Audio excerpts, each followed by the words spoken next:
All right, guys. UFC Fight Night just ended. Kelvin Kattar, Dan Ige. It was a good night of fights. Great night of fights, man. You caught a lot more of the prelims than me. I missed all of them, and then I missed the first fight of the main card. I was on my way here. But what are the thoughts on the first fight? On the main card? I heard it was a slugfest. Dude, it was. Abdul came out swinging. His last couple of fights knocked the two dudes out within 2 minutes. Did he? And Lazzez, whatever his name is. That was his debut tonight. Okay. He came out impressive. Yeah. Impressive. Dana White came up to him after the fight, right before his interview. He was like, dude, good fight. I want to keep seeing it. It was mostly stand-up? It was mostly stand-up. Okay. He can take a punch, man. Yeah. He can take a punch. He's 10-1 now, so good W for him. But yeah, moving on after that, there was the McCann fight and the Taila Santos fight, which looked fairly one-sided. It looked like Santos was having her way with that. Yeah. And I mean, especially she's 16-1.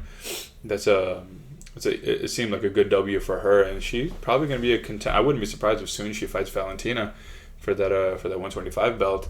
I don't know how good she's going to be against Valentina, but that's something we're going to have to wait and see. Yep, but definitely she put on a good fight tonight, and we'll see more out of her soon. Yeah, it was a good fight. Yeah.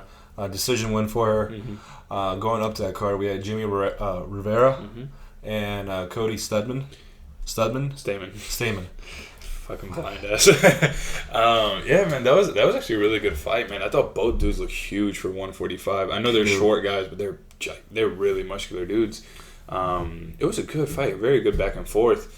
I had Cody at least go through the second. I thought he was up. Yeah, I thought he was doing well. I know I was in and out during that one. I was like making food and whatnot, but from the commentators and stuff, they were saying Rivera was, I guess, doing better with the striking, and I think Cody was trying hard for takedowns but wasn't able to complete them. Yeah, he had one. I thought he had multiple ones, but he had one takedown. Gotcha.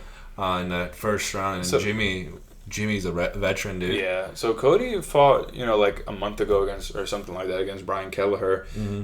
It seems like these fighters that are fighting very frequently, not many of them have been winning consistently. No, they haven't. They win their fight, they come in, and they lose the next fight. Yeah.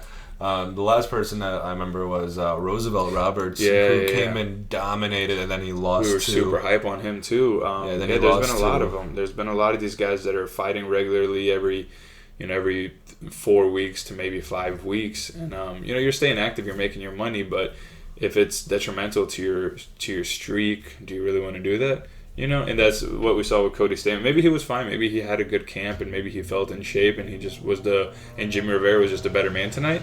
Maybe. But it was a good hard fought battle. Rivera won that one.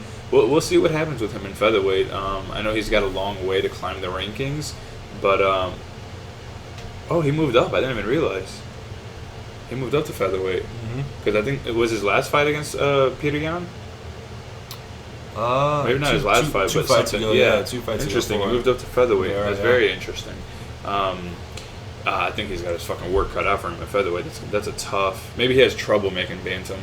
Maybe because he was a big boy, but that's a tough weight class to want to fight in. I'd rather definitely it is. I mean, so is bantamweight. They're both stacked, honestly, but it was a good W for Rivera. I thought by a very close, hard fought battle. And then moving on after that was the Missouri boy, Tim Elliott, versus Ryan Benoit. That was a good fight, dude. That was a really good fight, man. A lot of back and forth. Dude, Tim Elliott can take a fucking punch, man. Yeah, he took some big shots.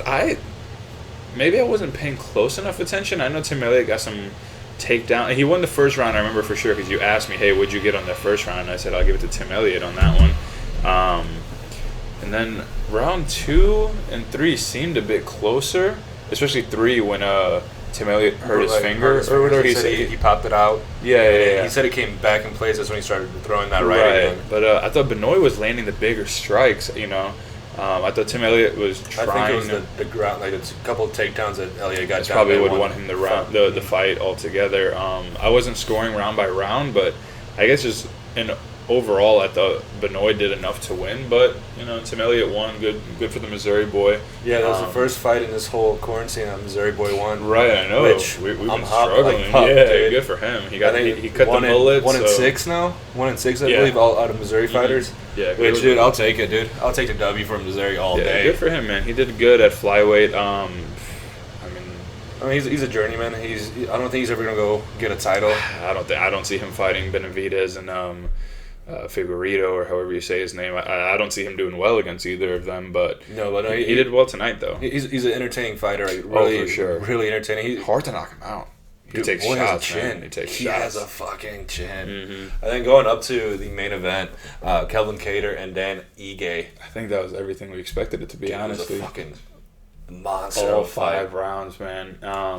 Calvin seemed very calm throughout the whole fight. Even the walkout, from the announcing of his name to each round, he seemed very calm and collected, which is probably how he normally fights. But he's very technical. He seems like he has a good eye for everything. Ige, in my opinion, is maybe because he's a shorter guy, he's a little bit more explosive, and sometimes quicker, and does more to try to cover that distance. But Kattar did a good job tonight, man. He did a fantastic job. 7 for 7 with takedown defense. He didn't get taken down one. There was a couple times where they hit the ground, but he popped right back up. Right. I thought both of them were landing, some really good combinations. What was it, end of the first round? That Kattar broke his nose. Yep. And we thought that was... Yeah, I thought it was going to be difficult for him to continue. With give blood him going, more but trouble. Dude, the cut man stopped that bleeding. He didn't, He didn't get hit again in the nose. Right, there wasn't any good clean shots that might have busted it open again, so he did good with that. Man, Calvin Kattar, I've said it before, especially before the Jeremy Stephens fight, I think he's the dark horse of that division. He is. He was number 6 coming in tonight. Mm-hmm. Do you think he breaks the top 5? I mean, who's 5, Yair, or is it... Yair, yeah. Okay. Because it was Zabit who beat him a couple years ago. Fight too, man, him and Yair. Yeah, because Zabit, I believe, 2nd or 3rd right now. Yeah. That division. Holloway's 1. Holloway's... Who's 2? I hope not Brian Ortega. I think Ortega is 2. Okay, he's either 2 or 4. Okay. And then Zabit would be 3. Yep. 4 could be... where's Korean Zombie and all this? I don't even know. Korean Zombie, yeah. Is he 5? No, I think so. I think it's Holloway, Zabit, Ortega, Korean Zombie, Yair. Okay. That shit jumps around so much. Who even knows? And then Kattar.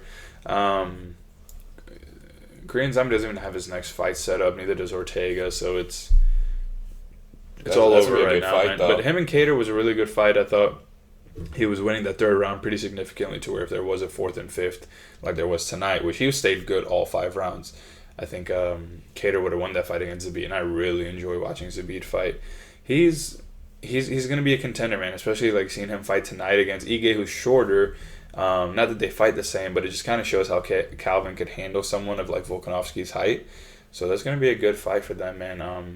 I really like watching him fight. I hope he fights again soon. He didn't seem like he took too much damage, except maybe the nose, which could have already been bad. Yeah, they said it was bad coming into the fight. Yeah, so. Ige will be back too. I was a big fan of him. I like his style. I like his stand-up. I did think he lost against Edson Barbosa. So then going into this, I don't think that rubbed me the wrong way, but it's kind of okay, you need to prove that you're going to win this fight, because if you barely scratched the win last time, and I scored that you lost it.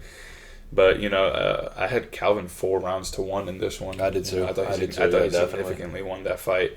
But Calvin had round 1, 3, 4, and 5. Yeah, definitely. Yeah. And Ige, there's no quit in him all the way to the end. He was going hard. He was going forward, but Calvin had pressure the whole fight. Yeah, he controlled the octagon. Yeah, but good combinations out of both of them. Even with the loss, I think it was an impressive night for Dan Ige. He'll be back around 50K Ige. Let's 50K go. Ige. Yeah, but some good fights tonight, man. This Saturday we got the flyweight belt on the line. Hopefully, both of them make weight. Hopefully, both of them make weight. Hopefully, there's no headbutts this time. But yeah, man, that's a good fight too. I believe Kelvin Gastelum's on that fight card. He's the co-main event. But yeah, we'll have a video talking about that one too. Within probably tomorrow night, we'll put that one up. So hopefully you guys enjoyed these fights. They're on ESPN, easy for everybody to watch. And then don't miss out on Saturday's fights either.